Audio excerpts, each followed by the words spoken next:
My name's Sinclair. I spent 16 years in prison. I ain't proud of it, but it is what it is. Yoga, fire! Now that I'm free, I thought it'd be cool if I brought some of my friends, associates, and people I met along the way to come and tell you their story. Let you hear what they went through, what they saw, the good, the bad, the ugly. Just so you understand what happens on our show, we do film in front of a live audience. If you hear someone talking, don't be scared of it. It's supposed to happen. We're just gonna have a casual conversation on camera. We're not here to tell anybody who they should or shouldn't be. We just want to give you the truth from behind the bars. We just came here to have some fun, talk to people, hear what they got to say. This is the prisoner's opinion. Hit us in the comments. Tell us what you think. Blessings.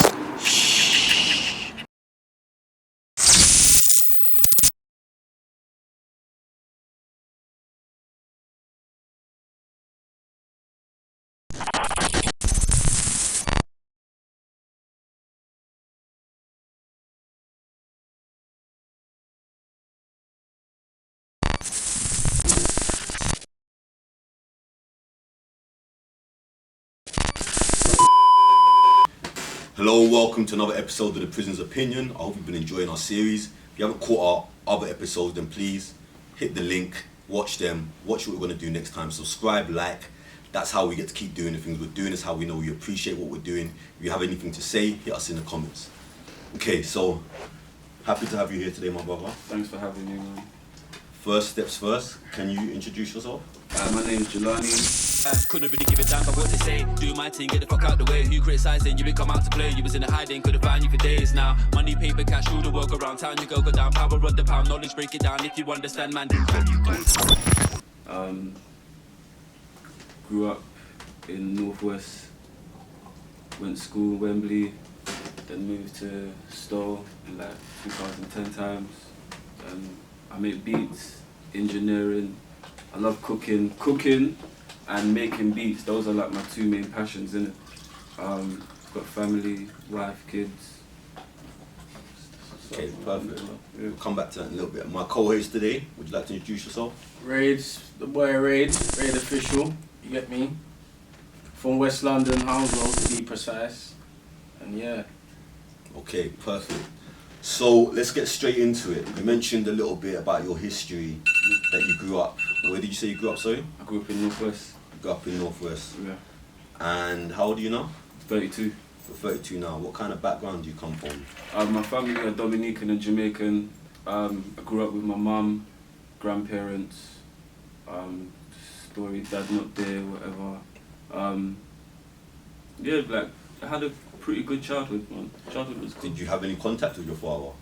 I did, you know. So basically, I was about 19. I think I just came out of Felton, and so I used to go and visit. Like my dad's family live in like South London, innit? London Bridge or whatever. So I visit my gran, and I would always ask about my dad. You know what I mean? Like because I know that he would go there, but I would never see him there. So I remember one time I was chilling with my gran, and I just went through her phone on a random one and saw my dad's name there, innit? Yeah, I called it and everything, and just basically didn't want to know, innit? And then. So your father didn't?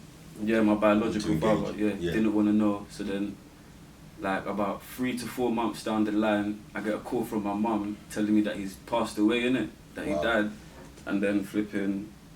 Yeah, so just went to the funeral, and that I feel like that was like a chapter that just closed, innit? So I had to like go to, you know what I'm saying, just to a bit of clarification and whatnot. Do you get what I'm saying? Can I just ask you, how did that make you feel?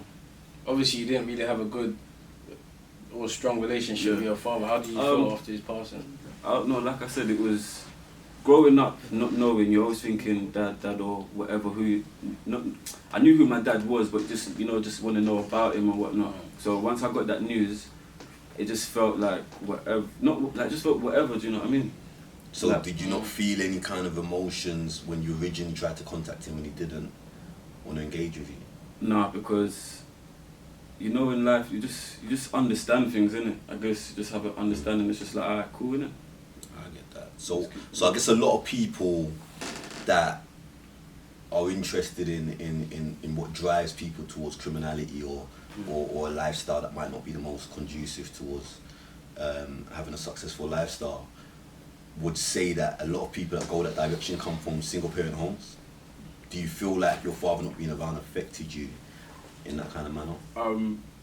Yeah, I feel like having both parents in the household, it matters, innit? If one's missing, it matters because you need both your parents. You know, you get the love and affection or whatever from your mum, and then you get like the manliness and whatnot from your dad. Do you know what I mean? Mm-hmm. So, growing up, you'd get me personally, I'd get it from like my brother's dad or like my uncles or like brothers on the like just my peers or whatever. Do you know what I mean? Because me out of my family, I'm the oldest. Do you know what I mean? Yeah. So it was always just looking out for myself, really. So you mentioned that you're married. Yeah. How long have you been married? Bro, I've been married for like, I don't even want to get this wrong, you know. Let's not put pressure on that. I've been married for about nine years. 9 years? Yeah, I have 2 wives now. Big give him a round of applause. So I've been married to my first wife for like 9 years. Yeah. And then my second wife for like a year. How would you address people that say your lifestyle is not respectful of your wives? I feel, for me, from an Islamic perspective, me getting married my second wife, it was a thing where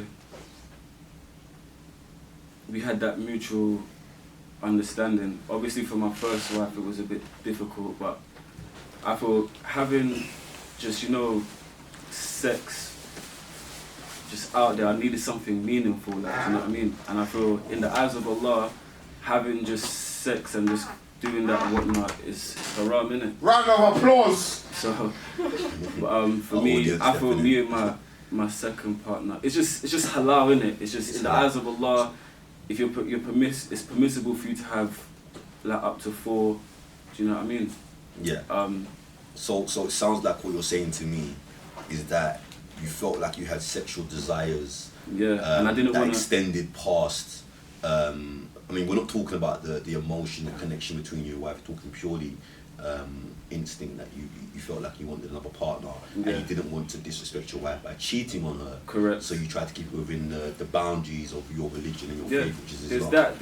there's that, and there's a lot of things that come between that as well. Do you know what I'm saying? For my decisions and reason for getting married. Do you know what I mean? But yeah, alhamdulillah, I just wanted to keep it halal, man. And I've had opportunities before to get married, and it wasn't a thing like, oh, I can have 4 wives, yeah, let me do that, because it's not as easy, or it's, alhamdulillah, it's cool, but it's not as easy as some might think it is, because there's a lot of emotional ties, a lot of things, a lot of dedication. You gotta, like, do you know what I mean? So it's a lot. Yeah, a lot of things people probably don't know as well is you gotta treat each wife equally. Yeah. Not meaning you gotta buy them all the same thing, but you got to treat them equally, so it's not as, oh yeah, I got this wife, I got that wife, I'm doing this, I'm doing that. The same.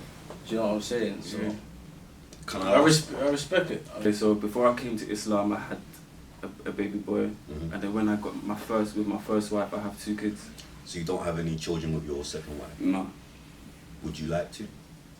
Yeah, inshallah, it'd be cool. If we could, but we're like our relationship that's not what we're trying to do, innit? Yeah. She's got her kids, I have my kids, alhamdulillah. We're just enjoying each other, innit? I understand that completely. Yeah. Have you managed to create a family circle between the 3 of you? Nah, I haven't accomplished that yet. It is a bit difficult still, so that's inshallah something that I would like to happen. Do you know do you ever think that you reach that stage where your whole I family is in the same so, household? yes. Yeah. Because that's my aim, inshallah. Do you know what I'm saying? I mean, I know this is a bit personal, but I just really want to get people to completely understand what we're discussing here. So I just want to ask you, how do you feel about your first wife, and how do you feel about your second wife? I love them both. I feel like everybody's personality is different, innit? So you love them differently, accept flaws and nobody's perfect. You know what I'm saying? So yeah, That's I love them both. Thank you for filling us in on that. Oh, cool. So, how many times have you been to prison? Twice. Twice. Yeah, twice. What were the crimes that you were accused of? Were they both sentences or remand time? Remand The being... first time I went was remand time. Okay. And the second time was actual sentence. So you went to prison on remand, and as we've explained before on the show, remand is when you're accused of a crime, they don't want to leave you on bail, they put you in prison while they investigate the crime, and then you were found not guilty. What was that crime for? That one, the first one was for burglary. For burglary? Yeah. How long did you spend on remand? Only a month. 1 month, and then you were released, no further action? No further action.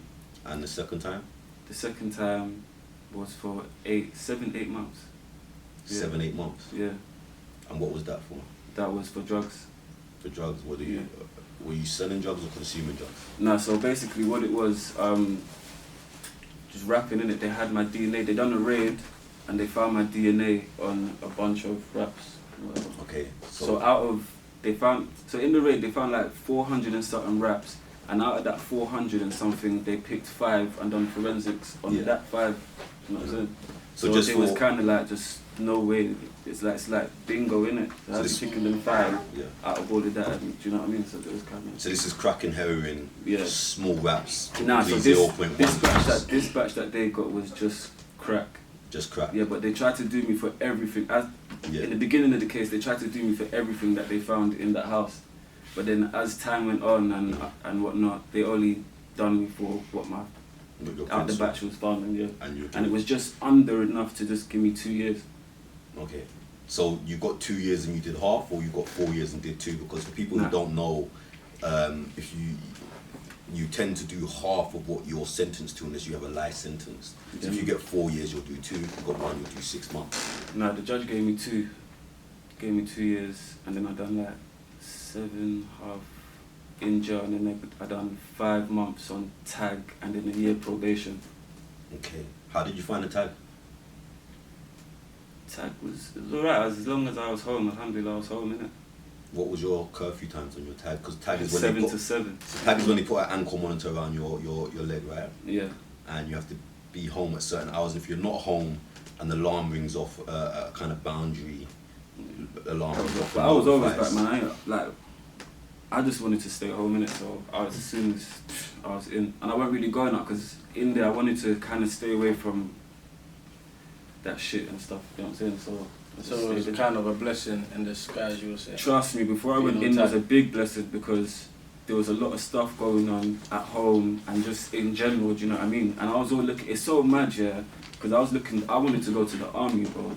I was gonna go to the army. I wanted to like train, get on some military shit. Like I was gonna go for the infantry, like frontline and stuff. Do you know what I'm saying? But like my whole mentality of it was different, innit? I just wanted to train. Like I know like what the British Army and US Army and whatnot do out there. Do you know what I'm saying? But that wasn't my whole thing. Like I said, I just wanted to go train, and then like I was just gonna be on some rebelling thing after I got my training. You know what I'm saying? So you don't feel like you've actually joined the army No, itself? I just wanted to train and then probably earn some change, family, whatever. Do you know what I'm saying? And then so imagine my day. I was gonna go for the training, like the opening day or whatever. But then that same week, I went to jail, innit? So I missed my training, everything. And imagine the sentence that I got, the length that I'd done was the same amount of time that I would have had to stay there to train. Wow. Like, so that would have been the whole, what's that, the 7 months so that I'd done? It's like, alright, what, you want to go to yo, send you over there, like, do you know? And the thing is, when I was doing whatever I was doing, I told, like, my wife was like, why do you keep coming back late? Like, what's going on type shit, innit? So I kind of just told her, she weren't feeling it, and then I had stopped, innit? I got a job or whatever, like, living life, and then I was looking after my daughter, and she was at work. I was looking after my daughter, and then that's when they came for me, innit? So when they came like bam, bam, bam. I was like, my heart sunk. So they raided your house. They kicked the front door in. Nah, they just came looking for me because whatever raid they done, they had my DNA. You know what I'm saying? What's that? Whilst your daughter and your wife and everything was present.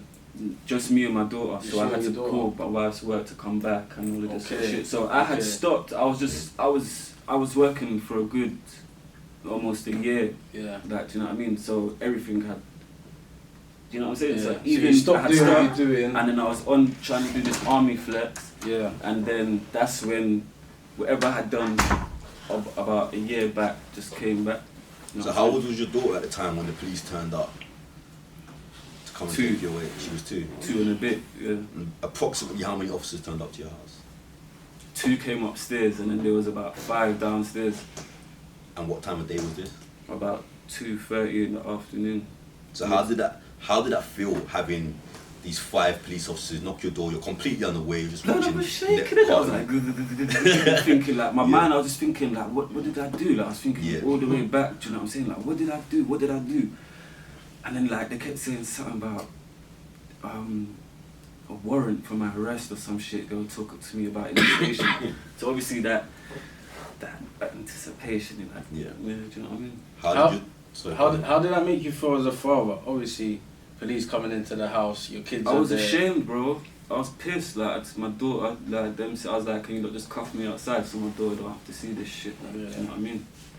It was embarrassing, man. And then people in the block that I live at see me being, you know what I'm saying? Yeah, so caught I was like, this is loose. And then they're like, okay, but they're like, oh, you're right, you're right. You know what I mean? Yeah. How did your wife feel knowing that you were arrested for selling drugs with your 2 Bro, she was daughters? pissed, bro. Because she's not on all of that. Do you know what I'm saying? She don't fucks with that at all. Like she don't condone it. She's not on it. She don't want it. Like, do you know what I'm saying? Yeah. So, yeah. Like, You see, when you got arrested, how did it make you feel? Like knowing you jumped off the stuff that you was doing. You've been lidged for like a year. You're trying to do positive things. You're trying to get in the army or whatnot, and then all of this has come back to haunt you. I was like, getting arrested in a way, I was like, I was back and forth with myself. I was pissed, and then I was like, you know what, alhamdulillah, there's probably something there, but I'm just not seeing it right now. Do you know what I mean? So you thought like maybe there was a lesson in the bad things that were happening. Yeah, and bad things that man was doing. Like, do you know what I mean? So I just want to go back a little bit and talk about the army a little bit. Yeah. So you said that your plan was to join the army, but you just wanted to train and then kind of just leave it alone. Rebel, yeah. And you said that was because you knew what the Western, you mentioned British and American armies do in over there. I'm assuming talking about Islamic countries. So yeah, just talk to me a little bit about that conflict of interest of wanting to possibly engage in the army and feeling like. But I was ready. To be honest, like inside of me, I was ready. I knew what I was doing. I was ready to do it, and I was just literally like my heart was just in it. I said, "This is what I'm doing." So looking back as to what happened to you going to prison, etc., do you feel like you wish you'd actually been able to do that and experience going to the army? Alhamdulillah, prison, it was like the best thing for me at that time, innit? Like the best thing. Why did you say that? Because it showed me a lot of things about certain people, about myself. I met a lot of good brothers in there, including yourself, one of them, like, you know what I mean? Just learned a lot of stuff in there, man. Great. Yeah. So you said that you met me in prison. Yeah, we met in prison. Yeah. I think we mentioned earlier, we were in a prison where you could cook yeah. food, one of the few prisons in the country that are CCAT. So in ACAT prisons, which are the highest tier of prisons, which are generally life prisons, you're allowed to cook food for yourself. I guess it's because there's not much else to do, there's much hope. So we're given that kind of relief, or they are, sorry. And the Mount where we met is the only CCAT that allows you to cook. And you mentioned that I helped you to learn how to make a pizza. Make pizza dough, the burger buns. Yeah, I remember the burger buns. Add some milk in that. Yeah, I remember. Seasoning, all of that, man. It was, I know, I'm not trying to glorify jail, yeah, but obviously everybody's experiences are different depending on what you're on and whatever, but for me, alhamdulillah, like, my time in jail was pretty cool, man. Like, a lot of people looked out for me that didn't have to, bro. Like, do you know what I'm saying? Yeah. Like, at all, they don't owe me nothing. So like, do you know what I mean? When you say cool, do you mean cool as in it wasn't a problem for you, or do you mean cool as in you spent your time, but your time wasn't chaos for you in like violence and the prison experience? Yeah, there was no violence. There was no violence for me. More time I spent my time playing chess, like, and reading. Like. I remember, yeah. Yeah, you know what I'm saying? Like, every time, as soon as the door busts, what, do you wanna play chess? You're playing chess. Yeah. But yeah, like, it was just cool, man. No problems, alhamdulillah. Met, like I said, a couple cool guys in there, man. So you say you took like most of your time To better yourself. Yeah, and whilst as you was well, in and as jail. well, what you have to know as well, around them times, Ramadan was coming up as well. Yeah. You know what I'm saying? So once I had been sentenced, I spent 10 days in Chelmsford, and then after that 10 days, they put me straight to the Mount. And then about a week into my sentence, Ramadan's coming up. So my whole mentality anyway was just on switching up. And because I had it was a drug charge or whatever, I had to finish Wrapped, like What's Wrapped, for those who don't know? Wrapped is a drug program for you to help you stay off drugs. Do you know what I mean? But because my case was that I had to finish that, and it was like a 6 months program. So the Ramadan, fasting, not smoking, I didn't. Yeah, and as well going in there, I just stopped smoking straight away. Like no cigarette. When we say smoking, we talking cigarettes, we talking weed, we talking Cigarettes drugs. and weed. I didn't smoke no rice or spice or all that shit in there. So for those who don't know, spice is a drug that hit prisons Yeah. very harshly. It's a synthetic cannabinoid or synthetic marijuana or weed, whatever reference you use. So why is he smoking it then? If you don't know he's got that, you shouldn't even make him smoke Well, it. I didn't even make.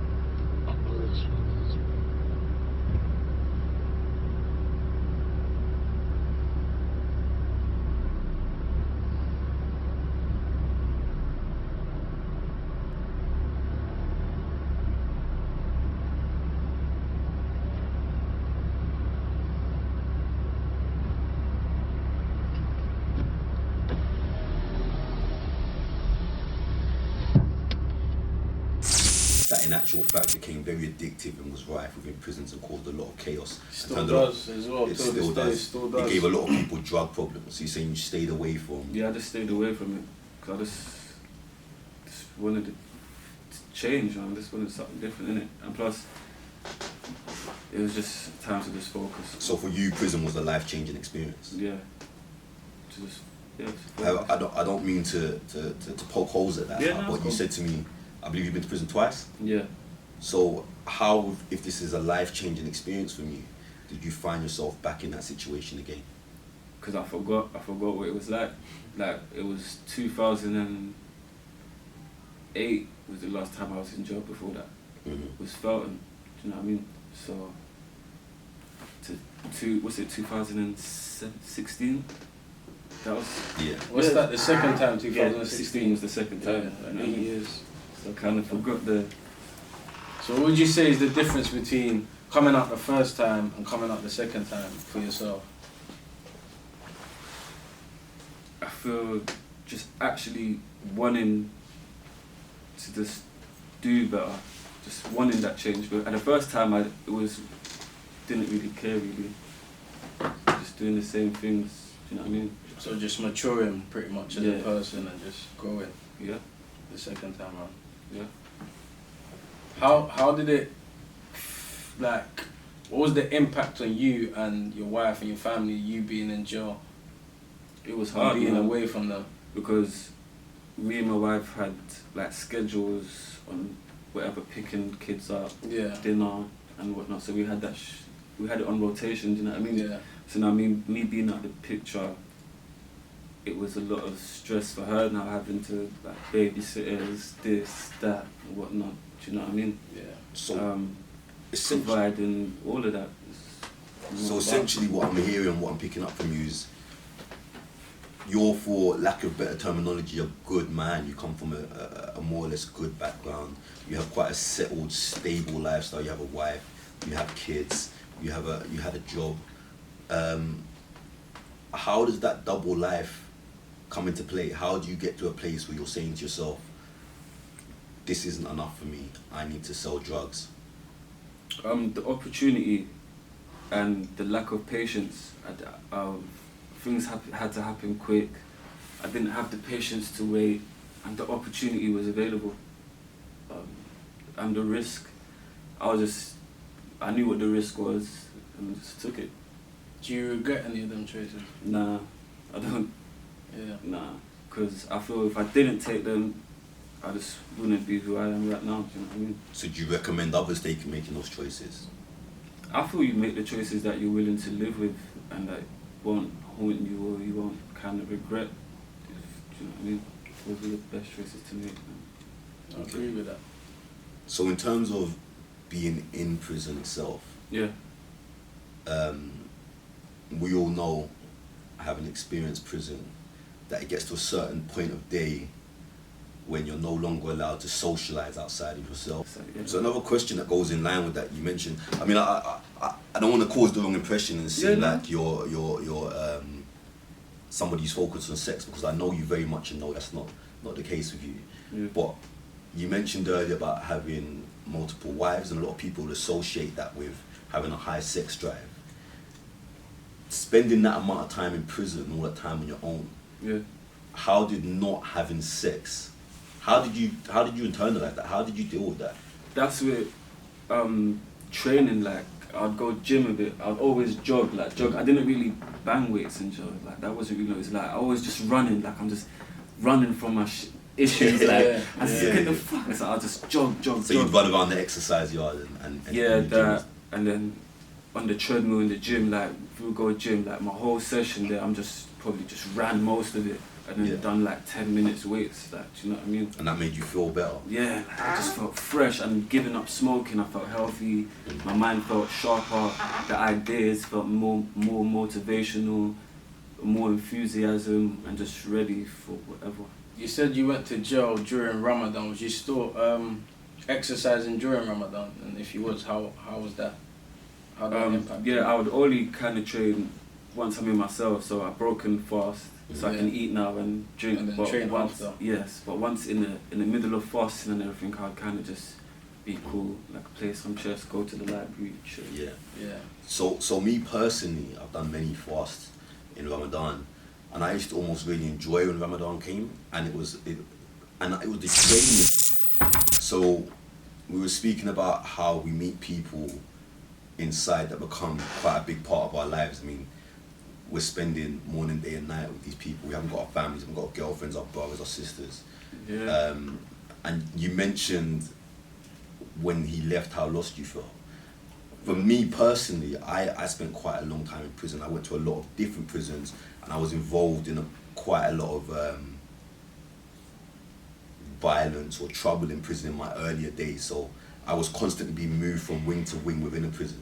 Okay. Personally, I found that it made me very detached from people, because I would meet people that I really loved and really liked.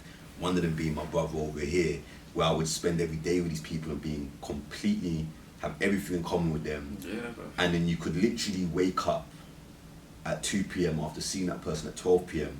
and they've been moved to another wing or another jail, or an incident could happen and you could never see that person again. For both of you, have you experienced that, and how did that affect you? Definitely, like it's a thing where it's like, fuck, I lost my bread, like my bridging's gone, like I'm not gonna be able to crack jokes, or you get me, go around in the morning, check my man, or cook mackerel or whatever with my man or whatnot, you get me, but at the same time it's jail. Yeah. So it's one of them things you expect, you don't expect nothing. Everyone knows in jail, man's here today, man could be gone tomorrow. Exactly, yeah. You get me? Man's here today, man could be gone this evening furthermore. So it's one of them things, you just take it on the tin, it's jail, yeah, exchange details, keep contact, write me, but the love's always going to be there, you know what I'm saying? Yeah, man, because I feel with how it was for me and then my mental state, he was the only one I could really talk to, like, do you know what I'm saying? I didn't have like a listener or something like that. I wasn't, So you touched on listeners. You might want to explain what a listener is. You want to take this listeners one? basically, Listeners. in jail, there's people, if you're feeling vulnerable, if you're feeling upset, nighttime, you know, we're banged up or whatnot. If you want to talk to someone about certain issues you're going through, or if you just want to just sit down and talk to someone, call up a listener, you can have a conversation with a listener or Samaritans or whatever. It's the same type of thing, isn't it? Yeah, man. He would never be like, tell me what I would want to hear. I would tell him the situation, and he would tell me what I would need to hear. Like if it's like, oh, you know, you need to fix up, bro. Like, and just things like that. Like, do you know what I mean? And it was cool. We used to cook together. All of that. He wouldn't play chess though. You're on chess. You need to play this game of chess. You don't go over there. Chess still. So I just want to come back for a second because I think we touched on a very important subject matter. Listeners. So listeners goes hand in hand with the mental health issue, which mental health, we all know humans are meant to be social animals or creatures, is a better terminology. Yeah. When you're taken away from that, your mental health can become under extreme duress. Never mind whatever issues you might have been facing before that. Probably to me, I feel like 2/3 of the prison population suffers from mental health. Definitely. So I more want to touch on the basis of, will reasonably young black men, the culture in prison is very alpha, is very gangster, where mental health is not acceptable in those circles. Now, I want to explain before I ask you both to explain your experience of it. I feel like I'm one of the strongest people I know. I've done a long time in prison. I spent 16 years in prison, as you both know. And I did the majority of that in very strong. But there's been times, there's two particular instances. One of them was when I broke up with a girlfriend that I was very much in love with at the time. And the second one was when I stopped seeing my child. But that's another story for another time. At those times, and probably the only times in my entire life, I felt completely alone, completely under distress. And particularly in the last one, I felt like my mental health was going downhill. I know there's people in this room that got calls from me like, brother, I don't feel good. I don't really know how to handle this, right? And I remember there was a time when I was like, I want to talk to somebody. I feel completely alone in this world. And I felt like the last thing I wanted to do on this earth, I would rather die, was then to go to an officer who would then report it back to the other officers or the prisoners directly, or ask for a Samaritan's phone, someone who could talk me through that. Because I was like, if this information gets out, that switch, big switch, is having any kind of issues, I'm finished.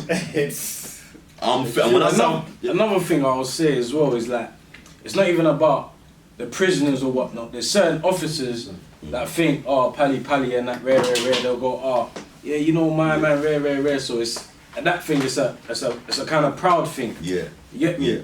That officer might tell my man, oh yeah, you got man coming right, you got mental, like you. So you're not. You would end how up, you feeling? Yeah. So in a situation where you're feeling worse in your life, and you might really need some help, you know that confidentiality is at risk, so you'd rather just not take it, is what you're saying. Yeah, because you're too, as men, we're all proud. Like you said, alpha, everyone's alpha, so I'm not going to go to the, oh, I need to speak to a listener about this or that. I'll just face my problems. I put myself in job, so I'm going to face my problems or whatever, but everyone's mental state's different, so not everyone can sort it out themselves or manage to, like, not everyone can manage to cope by themselves. I agree.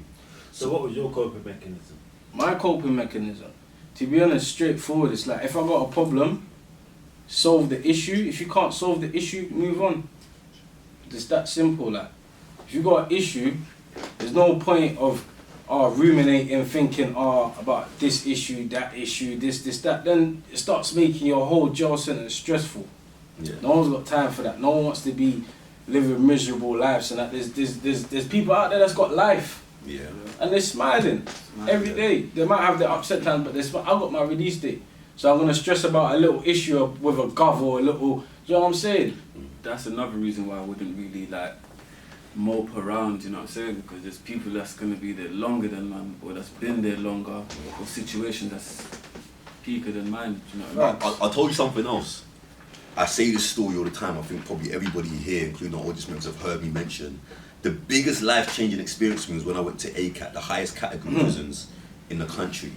And when I got there, ACAT is where basically you go, everyone you see on TV, everyone on the news that's commit the major murders or the terrorists, as they call them, they go to ACAT. Because you have to, you might have 30 years or you might have £100 million and you've just got too much money from keeping a low category prison. When I went there, I met people that I felt like were legends, hood legends for lack of a better term. Yeah. I also met people that came up alongside me, friends of mine, and I also had what I'd like to call my little brother turned up. He wasn't my blood brother, he was my little brother turned up not too long before I left. And what stood out to me more than anything was all of these people, legends, friends and youngers, they all had the same mentality where they were tapped, or what we say, having mental health issues. And a lot of them were saying to me, switch, I'm just waiting to die. Now, a man that I've idolized, like he's Pablo Escobar. Imagine Pablo Escobar's younger.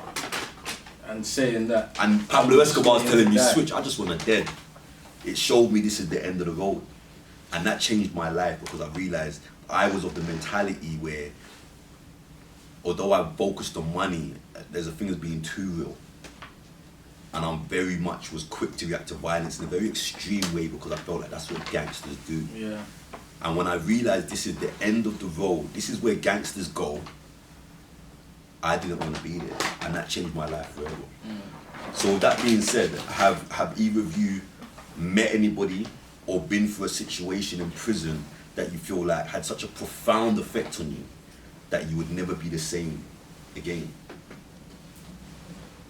Me going first, I wouldn't say something that deep, but I'll say probably like finding something like Islam whilst being in jail has kind of guided me and kind of just made me think differently about certain things. Also, it's like my brother is a positive like role model, I'll say, in my life. So I'll say there was like a one particular visit. He come visit me with my brother.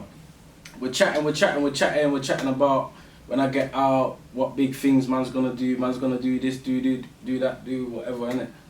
And then there's something he said on that visit was like, when you die, how are they gonna remember you?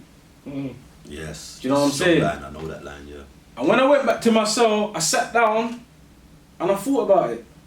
I thought, rah, when I die, how are they really what? They're just gonna remember Ray, my man that kept going jail, my man that went jail from young. You know what I'm saying? Yeah. My man that's in and out, or my man that's...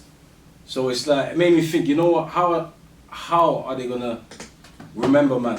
What impact am I gonna leave on this earth? How are people gonna remember, man? Yes. And that just resonated with man. And since then, I would say it's just kinda help man think different and help man just kinda change my mindset a little bit. I hear that completely. Yeah.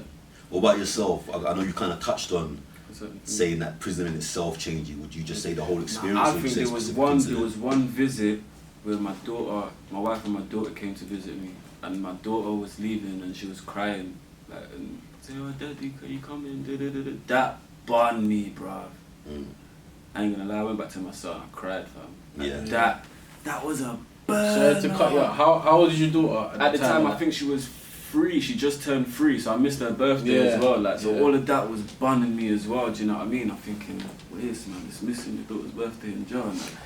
And then she was crying and like looking back and crying, like not just crying and mum holding her hand walking off. She was like looking back, stretching type shit. I'm like, oh shit, just take me, blood, I'm cut. Do you and your daughter have a good relationship now? Yeah, that's my baby, man.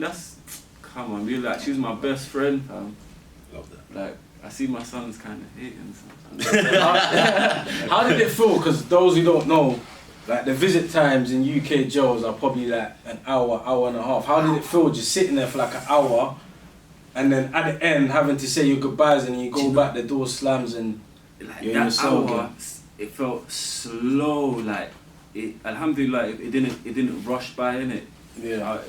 I guess I was blessed like that to make it feel slow, but then once they go, and you go back to your wing, and after you go, oh, you had a visit, then you're in your room, that's when it just hits, innit? Yeah. You're like, oh, shit. That was the one. Yeah. Me personally, I think it's like, after a visit, it's the buzz, it's like, you're happy, you dressed up for your visit and that, you go back to your cell, and then you sit down and you think, fuck. Yeah. Yeah. Right, it's just as in the face, you get me, you're thinking, fuck. I'm back. I'm in here. It's reality. I've left my people. So everybody kind of did that thing. Well, we know everybody does it where it comes to visit day, and you put on the clothes that you only wear on visit. Sunday, you could be in jail 3 years. Man's looking through the wardrobe, man. The best swag. You could be in jail 3 years, but you got your visit clothes, right? I tell him, bro. Right? Hey, bro, how do I look? Am I looking good? Yeah. It could be a prison shirt, but you're gonna keep that prison shirt ironed and slick. Trust me. Or if it's your own 100%. clothes, it'll be the best clothes you ever owned, right? 100%. And you're gonna feel proud as shit when you go and see your family. Yeah. Because you don't want your family to see you like you're having a hard time, like. Because that's a different stress on them. They're already stressed that you're in jail. They can't see you, whatever. Yeah. You go out there looking all battered, all looking all. I tell you, You want this your family year, to think you're good. my Chelmsford visit, I just got into Chelmsford, and like, obviously coming out, and I'm in there, innit, so I'm feeling down. I don't even think I had a wash for like a couple, like, it was, I'm not having a shower, I'm not used to it, innit, going in the shower, so I'm having like, washing in myself, I don't really know the regime. And then my wife come visit me, innit? Like, giving her a hug. It's like, oh, you stink. I know, I can smell it. I'm like, oh, I'm cooking. Yeah. But then, once I got to the mount, alhamdulillah, like, and I didn't care about clothes and shit. I wasn't wasting my time or spending time, like, asking for stuff, innit? So I knew a couple brothers and they hooked me up with, like, some tracksuits, some jeans, a belt, that dodgy might give you some crepes, like, do you get what I'm saying? So on my visit, I'm like, oh shit, I just put all the pieces together, I'm like, there, do you know what I'm saying? Fresh. Like, fresh. So alhamdulillah, that's why I say, my time there, it was just, it's not me, innit? I'm like, man don't have like, man know a few people, but it's not like that for man, do you know what I'm saying? So to be in there and have people just open up to man and do that for man, it's like, alhamdulillah, it's not, you know what I'm saying? So, moving on, leaving prison, Leaving. what have you done with your life since then? Okay, so since then, started catering, I opened up a studio, I had one in Leighton, I was doing, because I like doing sound engineering and making beats. Big up for that, everyone. I think that one needs a bit of a... Definitely. Got more qualifications in catering, food catering, level 2 and whatnot. And just growing, man. Just growing, bro. I want to do more. I'm starting with another production company in Tottenham. Just keep elevating, man. I know you make beats. I see a lot of your beats come up throughout the years. I'm always trying to like and etc. etc. I really like what you've been doing. I'll definitely drop a link to that within the descriptions. If you want to check out some of his beats or music, let us know. I also know you rap a little bit, don't you? Yeah, Would you like to drop a freestyle or any kind of content for us I today? don't mind, man. Let's definitely. Yo, I let my heart take over, the loss of weight on my shoulder. Contemplate while I meditate to gain composure. Free falling from the thought of me not being able to support my family is key for me to stay stable. And how damaging it can be if I wasn't able to see my seeds blossom. I pray that they don't go rotten. Looking for that's it. Big things. Yo. Hold on, then. Blessings to you, Baba. Love, man. I Again, appreciate you having me on here, man. thank you. I love to see you here for real. Again, we'll drop a link to your music within the description, so if anyone wants to check it out, just check it out. So we're moving on to the 3 questions stage. As we do on the show, we always ask 3 questions. The prisoner's opinion is not just about prison, it's also about finding out the opinions of people from an incarcerated background, whether it's trickery, foolery, Coca-Cola or Pepsi. We just want to know what you think about this. What would your biggest life lesson be? The biggest life lesson would be not to take things for granted and be patient as you can be with any situation, like any. And that's it. Gratefulness and patience. And you know how you said your wife said, or you knew that your wife didn't like or agree anything to do with the drugs or anything in that nature. So, like, you still chose to be a part of that, knowing that how, like, her thoughts on it. Okay. Where was that? I feel because at the time, as a man, I felt like I couldn't provide the way I should or should have been providing, and I felt like that opportunity, the risk that I took, was helping me to, gave me a bit of a push in order to do that. You know what I mean? But once she had noticed certain things and seen them, yeah. We'll have one more question. Anybody? Me. Alright, so you see when all three of you went inside, so did any of your friends or family start moving different towards kind of the end of your sentences, or kind of like forgot about you lot, or kind of just like... Let me go first with this one. Yeah. Or even because... because listen, do you know what the thing is? What? A lot of the time, are they moving different because they've never been in that experience. They've never had you go jail and you be away from them. So, are they moving different, or are you really seeing them for who they really are?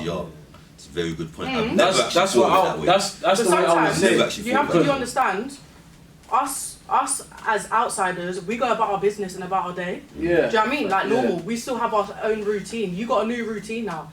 You got to do things different. But did anyone kind of like friends-wise, girlfriends? Okay, definitely. So I kind of want to touch on what you asked and what you said. Yeah. In my answer to that, in regards to girlfriends, a lot of the time, girlfriends may put up some kind of minimal resistance to what you're doing in the criminal lifestyle. However, you still eat the food that I Reap the provide. benefits. You reap the benefits. You still want the designer bag.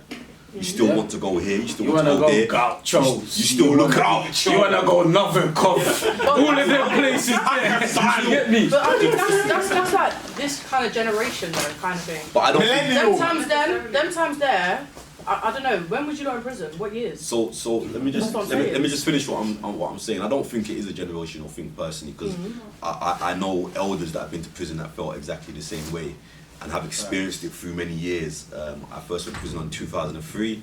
My last time in prison was 2020. So it's been quite a lengthy amount of time, and I've been engaged with people over that time. So with regards to girlfriends, I say if you're reaping the benefits, even a lot of the time family, reaping the benefits of what I'm doing, and then we can't blame it on them because it's our actions, but then I then go to prison, all of a sudden the love ain't the same.